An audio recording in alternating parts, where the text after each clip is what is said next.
আসেন ভাই, আসেন তাড়াতাড়ি। ভাই এই যে জায়গাটা দেখতেছেন না, এই সম্পূর্ণ জায়গা আমার। এখন আপনি কোন যে এই জায়গাটা আমি একটা বড় করে বিল্ডিং দিবি চাই, কোন যে কিরম খরচ হবে, কিরম কি লাগবে। আপা, আপনার এই জায়গাটা তো দেখছি সেই সুন্দর জায়গা, এত সুন্দর বিল্ডিং হবে। এখন বিষয় হচ্ছে যে আপনি কোন যে কয়তলা বিল্ডিং বানাবেন আর কি রকম রুম চাই আপনার, আমি তারপরে হিসাব দিয়ে দিচ্ছি। আসলে ভাই আমার হচ্ছে গা 2 তলা বিল্ডিং হলে পরে এই বেশি ভালো হবে না। শোনেন আপা, 2 তলা বিল্ডিং তো খুব সুন্দর হবে নি।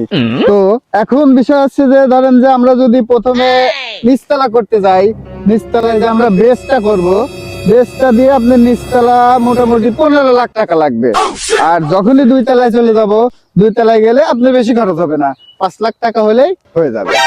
কিন্তু ভাই এই মাসে এই জমিটা কিনবেন নিয়ে আমার মেলা টাকা খরচ হয়ে গেছে। তা আসলে আমি একটু ক্রাইসিসের মধ্যেই রয়েছি। আপনি এক কাম করেন, নিচতলা পরি থাকি, আপনি আমার উপর তলাটাই 5 লাখ ছাড় করে দেন।